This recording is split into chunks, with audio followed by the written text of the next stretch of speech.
Halo kawan unik, pernah kebayang nggak kalau perang zaman sekarang nggak selalu butuh senapan? Bisa jadi, serangan yang melumpuhkan negara malah dikirim dari laptop di kamar hacker. Inilah fakta mengejutkan. Perang siber.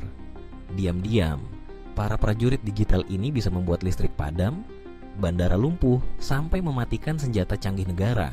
Bayangkan kalau tiba-tiba seluruh sistem listrik di ibu kota padam, sinyal internet mati total, bank nggak bisa diakses. Itulah mimpi buruk dari perang siber.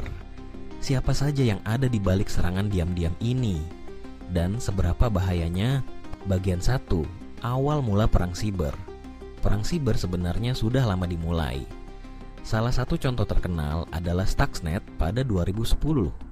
Virus ini dikembangkan diduga oleh Amerika dan Israel untuk menyerang program nuklir Iran.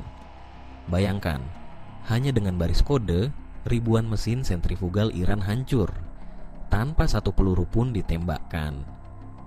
Sejak saat itu, negara-negara besar sadar, hacker bisa jadi senjata perang. Bagian 2. Siapa prajurit digital ini? Nggak semua hacker kriminal. Dalam perang siber, banyak yang direkrut langsung oleh negara.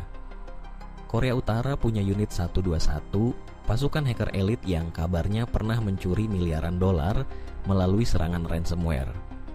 Cina punya PLA unit 61398 yang terkenal membobol server perusahaan-perusahaan besar di barat. Rusia terkenal dengan grup hacker APT28 dan APT29, pelaku serangan spionase politik. Negara-negara maju berlomba-lomba melatih pasukan digital mereka. Mereka nggak butuh senjata, cukup laptop, VPN, dan jaringan gelap internet. Bagian 3. Target utama serangan siber.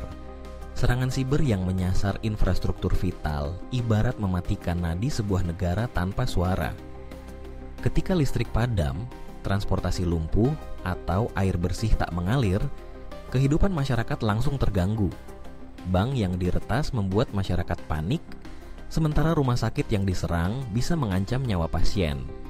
Bahkan data militer yang bocor bisa membahayakan keamanan nasional.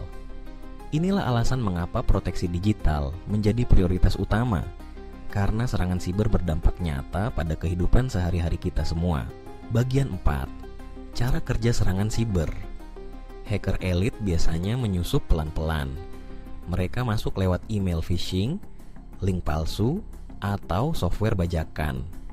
Begitu dapat celah, mereka akan memantau jaringan korban berbulan-bulan, mencuri data, atau menanam malware. Saat tombol serangan ditekan, infrastruktur vital bisa lumpuh hanya dalam hitungan menit. Yang bikin ngeri, jejak mereka sering nggak ketahuan. Bagian 5. Contoh perang siber yang pernah terjadi. Dari kasus-kasus nyata di atas, terlihat jelas betapa dahsyatnya dampak perang siber di dunia nyata.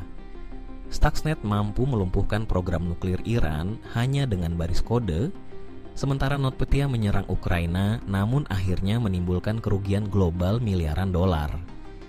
Serangan Dark Soul mengguncang Korea Selatan hingga layanan keuangan lumpuh total, dan insiden Colonial Pipeline di Amerika Serikat memicu kepanikan masyarakat akibat pasokan BBM terganggu. Semua ini menegaskan bahwa ancaman siber bukan sekadar teori, melainkan nyata dan sangat merusak.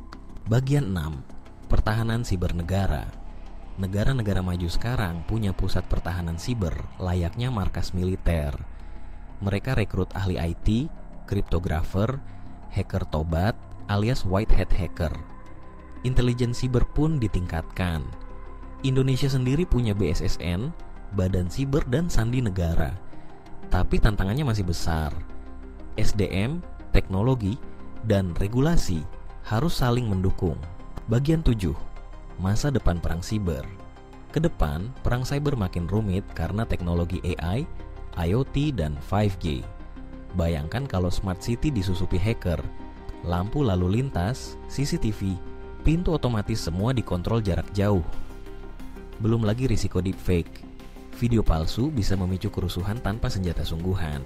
Kalau kawan unik suka bahasan seperti ini, jangan lupa subscribe, aktifkan lonceng, dan bagikan ke teman-teman. Kita bahas lebih banyak senjata digital yang bikin merinding. Bagian 8. bisa kita hindari. Masyarakat juga punya peran, mulai dari pakai password kuat, hati-hati klik link, update antivirus. Serangan siber sering berhasil karena celah manusia, password lemah, atau data login bocor. Perang masa depan bukan hanya soal rudal dan tank, tapi juga barisan kode dan prajurit digital. Mereka tidak tampak, tapi efeknya bisa menghancurkan negara. Jadi apa kita sudah siap? Gas subscribe kalau suka. Bantu share ke temanmu yang suka bahas fakta-fakta unik dan militer. Terima kasih kawan unik.